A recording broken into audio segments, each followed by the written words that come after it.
ग्रामीण क्षेत्र में रोजगार पर आई नई रिपोर्ट में एमपी नंबर 1 बोले मंत्री प्रहलाद पटेल। डीएवीवी की ईआरडीसी 2024 नेशनल कॉन्क्लेव में शामिल होने आए थे मंत्री प्रहलाद पटेल।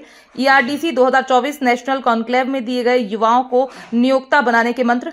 पंचायत एवं ग्रामीण मंत्री प्रहलाद पटेल बतौर मुख्य वक्ता हुए थे शामिल।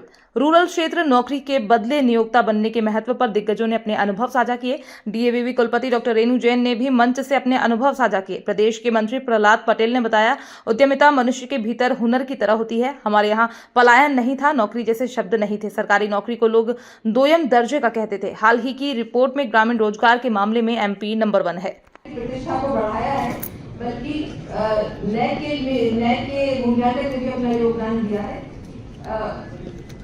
हमारे लिए जो देवी विश्वविद्यालय ने अभी इस वर्ष स्टेट युवा उत्सव में रनर्स अप की ट्रॉफी प्राप्त की है।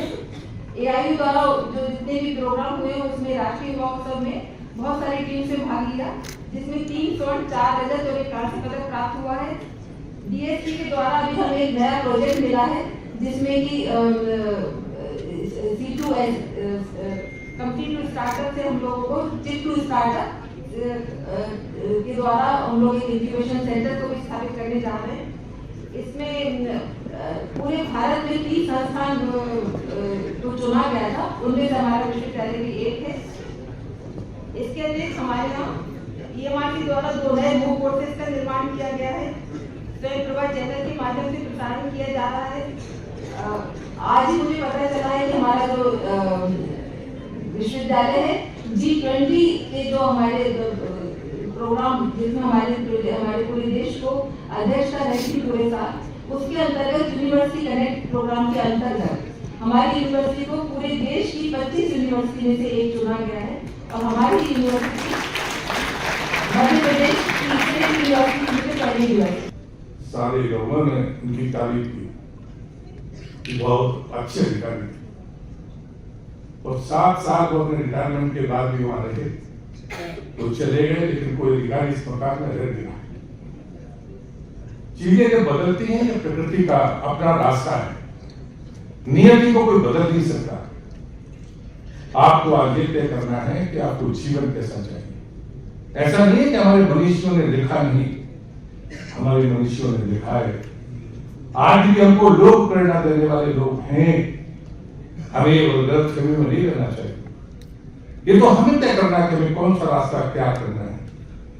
जीवन में आप सफल बनना चाहते हो, आप जीवन में सार्थक बनना चाहते हो, आप जीवन में संतुष्ट बनना चाहते हो, ये 3 रास्ते हैं। इन 3 रास्तों में कुछ रास्ते आपस में मिल नहीं सकते।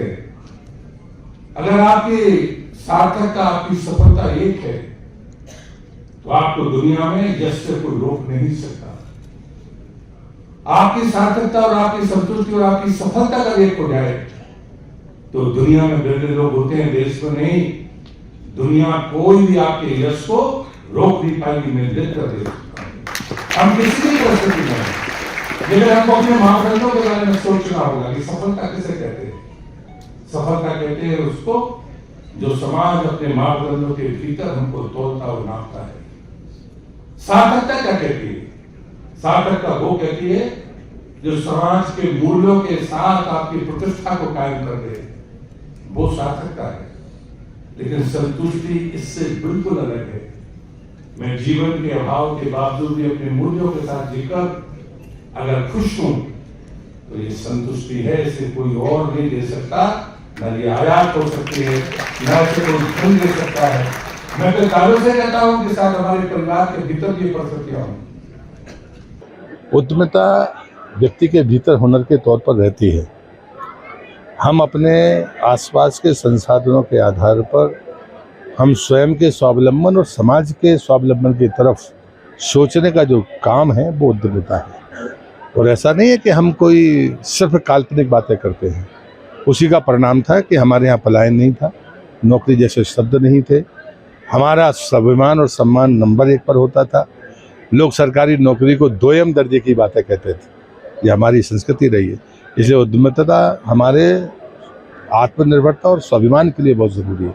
और हमारी सांस्कृतिक विरासत इस बात के लिए कहते हैं कि हम स्वाभिमान और सम्मान के साथ अपना जीवन भी जिएं और समाज को भी उसी स्तर पर रखने का काम करें। इसलिए मुझे लगता है कि हमारे आने वाली पीढ़ी जो हमारे देश का भविष्य है वो इस आत्मनिर्भरता के मंत्र को स्वीकार करेगा। बिल्कुल, मुझे लगता है ये बातें करना बंद कर देना चाहिए। अभी रिपोर्ट जो आई है उसमें मध्य प्रदेश ग्रामीण क्षेत्र के रोजगार के मामले में नंबर 1 पर है। अगर हमने, और उसके पीछे जो मैं कारण मानता हूँ, मैं प्रधानमंत्री की ग्रामीण विकास की उन्हीं योजनाओं को मानता हूँ।